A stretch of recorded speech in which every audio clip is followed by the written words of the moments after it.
Okay, so let's transport ourselves back, shall we, to Chennai, March 20th, 2025. Can you picture it? That warm evening light fading over the MH Dumbaram Stadium. The energy is just incredible, right? As those powerful floodlights start to take over, and the stands, you see the sea of Chennai Super Kings yellow, but then these bursts of Royal Challengers Bengaluru, red and gold, just punching through. And it's only the eighth match of the IPL season, but it felt like a final, didn't it? Oh, absolutely. It was electric. You could just feel the history between these two teams, the weight of all those past battles. And of course, you have CSK at home at Chepauk, where they've been almost unbeatable. And then RCB with their passionate fans desperate to finally break that Chepauk curse. I mean, think about it. Yeah. Their last win there was way back in 2008. 2008, that's ancient history. It really is. So everyone was on the edge of their seats waiting to see if RCB could rewrite the script. And to make things even more interesting, both teams were coming in red hot. CSK had just demolished Mumbai, and RCB had crushed Kolkata. So you had these two confident, aggressive sides ready to go head-to-head. What we're going to do in this deep dive is break down this Southern Derby, really analyze the key moments, and figure out what it tells us about these two teams. So let's rewind to that crucial moment. 7 p.m., Ruturaj Gaikwad and Rajat Patidar walking out for the toss. The crowd goes silent. The coin goes up. And Gaikwad calls it correctly. And then he does something that surprised a lot of people. He chooses to bowl first. Now, that was unexpected, right? Chepauk has always been a ground where teams want to bat first, put up a big total. Stats show that chasing teams have only won about 40% of the recent matches there. It's a real batsman's paradise. Exactly. Yeah. So a lot of people were scratching their heads. But Gaikwad had a plan, I think. He was banking on his spin trio, Noor, Ahmed, Ashwin, and Jadeja, to exploit the pitch later in the game. Maybe he was expecting some dew to make things easier for his batsmen when they chased. But either way, it was a bold move, a real show of faith in his bowlers. Which meant that RCB's explosive batting lineup had a fantastic opportunity to set the tone to really put the pressure on CSK. And that's exactly what they did. Phil Salt and Virat Kohli stride out to the middle, a mix of cheers and boos from the crowd. It was amazing. Khalil Ahmed takes the new ball for CSK, and you could see right away there was a little bit of movement in the air. His first delivery swung away, beat Salt's outside edge. Just a hint of maybe some early moisture on the pitch.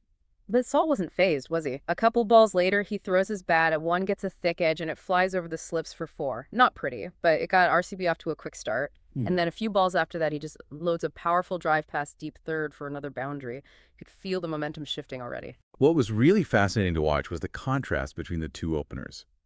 Salt was all about aggression, taking risks, trying to dominate the bowling, while Kohli was more cautious at the start, focused on rotating the strike, getting himself settled. That opening partnership was just brutal. 80 runs without loss in the power play. They were really putting CSK on the back foot. It was a completely different story compared to how CSK started their innings later on. Absolutely. Then Gaikwad decides to bring on Noor Ahmed in the 5th over. And that proved to be a game changer.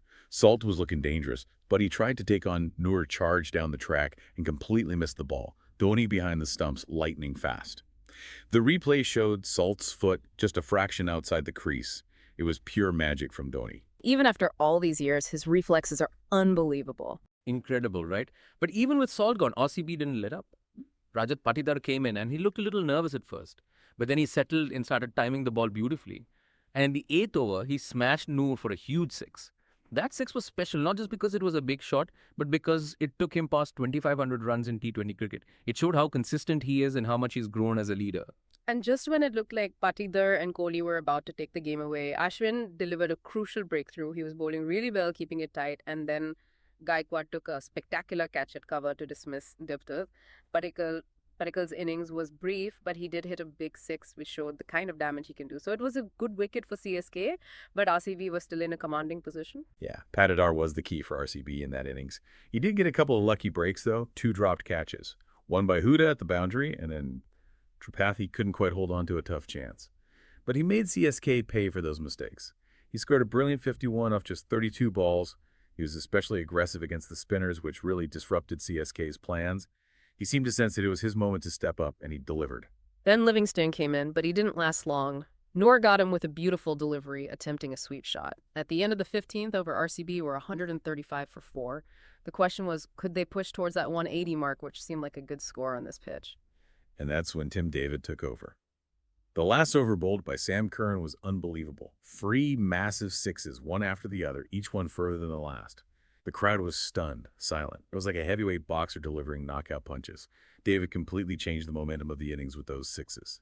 RCB finished on 196 for 7, a score that would have been unimaginable just a few overs earlier. Noor Ahmad was the pick of the bowlers for CSK.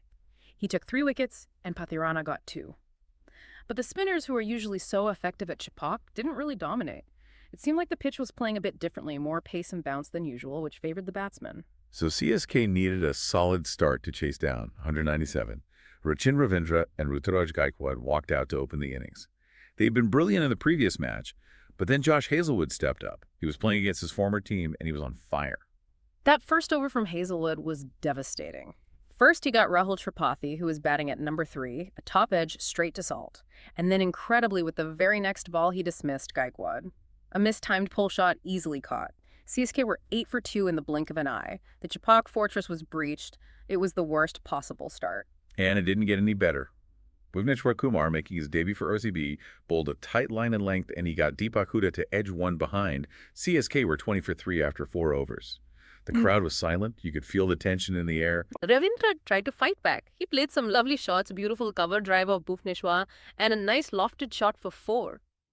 He and Sam Curran put together a small partnership trying to rebuild the innings. But just when it looked like they were getting somewhere, Livingstone came back and got Curran. CSK just couldn't get any momentum going. And then Yash Dayal bowled the 13th over. That was the turning point of the chase. First, he got Ravindra, who had looked pretty settled, a good delivery that nipped back and bowled him. And then a couple of balls later, Shivam Dubey, the impact player for CSK, dragged one onto his stumps. 2 wickets in quick succession. CSK was 75 for 6, needing 122 runs off 42 balls. It was mission impossible. And then came the moment the entire stadium had been waiting for MS Dhoni, who walked out to bat. The crowd erupted, chanting, "Tala! Tala!" But he was coming in at number 9, a decision that sparked a lot of debate. He arrived at the crease with CSK in deep trouble, 99 for 7 in the 16th over. It was a strange move considering the situation. It was a big surprise to see him bat so low down the order, especially with the required run rate so high. But he showed his class right away. Even in that pressure situation, he got off the mark with a couple of runs, and then he pulled 1 for 4, classic Dhoni. At the other end, Jadeja reached a big milestone, 3,000 runs in the IPL, and then he hit a massive 6. They put on a quick 47 runs together, but it was too late. The target was just too big. The final over arrived. CSK needed 68 red runs off 6 balls. It was a miracle waiting to happen. Dayal had the ball in his hand, and then Dhoni just went berserk. 2 enormous 6s back-to-back, way back into the stands. And then he followed it up with a 4. He finished unbeaten on 30 of 16 balls. But unfortunately, Jadeja had been dismissed in the 19th over, caught by Salt of Hazlewood. Dhoni's brilliance wasn't enough. CSK ended up on 146 for 850 runs short. It was the heaviest defeat ever at Chepauk. A stunning result. Looking back, those early wickets were the key.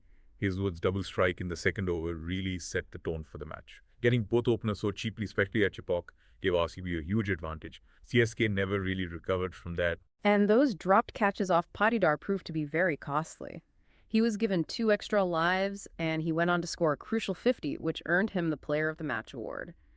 Those missed chances really hurt CSK. And then you have Tim David's incredible hitting in the final over. Those 3 sixes off Curran not only added valuable runs to RCB's total, but they also put a lot of pressure on CSK. It took the game away from them. And Dayal's 13th over was the moment that sealed the deal for RCB. Getting rid of both Ravindra and Dubey in such quick succession killed any chance of a CSK comeback. Dhoni's late hitting was fantastic to watch. He still got it, but it was too little too late. He came in too far down the order. So what went right for RCB in this match? Well, their batting was outstanding. Salt's aggressive start, Patidar's composed innings in the middle, and then David's fireworks at the end. They had contributions from everyone. Their bowling was also excellent, especially Hazlewood and Bhuvneshwar in the power play. And even in the middle overs, Dayal and Livingstone kept it tight and picked up wickets. And I thought Patidar's captaincy was spot on. He made some really good bowling changes at the right times. For CSK, it was a night to forget. That early batting collapse was disastrous. Losing key wickets so early at home put them under immense pressure. Gaikwad's decision to bowl first didn't work out. The spinners who usually do so well at Chepauk weren't as effective. And the batting order, particularly sending Dhoni in at number 9, was puzzling. They also had a few lapses in the field, and they couldn't handle RCB's pace attack. After the match, the scenes were incredible. RCB celebrating their first win at Chepauk since 2008. It was a huge moment for them. They were so happy to finally get over that hurdle, and that 50-run win gives their net run rate a big boost. It was a real statement victory. It showed that they can perform under pressure and beat the best teams in their own backyard. For CSK, this defeat will be tough to swallow. Losing at home in such a convincing manner is not something they're used to. They did have a couple of positives, Dhoni's late innings and Jadeja reaching that milestone. But overall, it was a disappointing night for the champions. It was a truly memorable Southern Derby RCB ending their Chepauk drought and CSK suffering a rare and heavy defeat. It was a match that I think will be talked about for a long time. It was a real surprise to see RCB dominate like that at Chepauk, which is usually such a fortress for CSK. It makes you wonder if this is the start of something special for RCB. Have they finally turned the corner? Are they going to be serious contenders this season? And for CSK, this match raises some questions about their strategy. The decision to bowl first, Dhoni batting so low down the order. Did those decisions contribute to the defeat? It'll be interesting to see how they respond in their upcoming matches. This match definitely adds a new dimension to the Southern Derby rivalry. Was this just a blip for CSK? Or are we seeing a power shift in this contest? It's a question that deserves further analysis. We need to look at the stats, the team dynamics, to really understand what this result means. I think this is just the beginning of a fascinating story. I think you're right. This rivalry is only going to get more intense, more exciting in the years to come. Absolutely. And I, for one, can't wait to see what happens next. Me neither. This is going to be an IPL season to remember. It already is.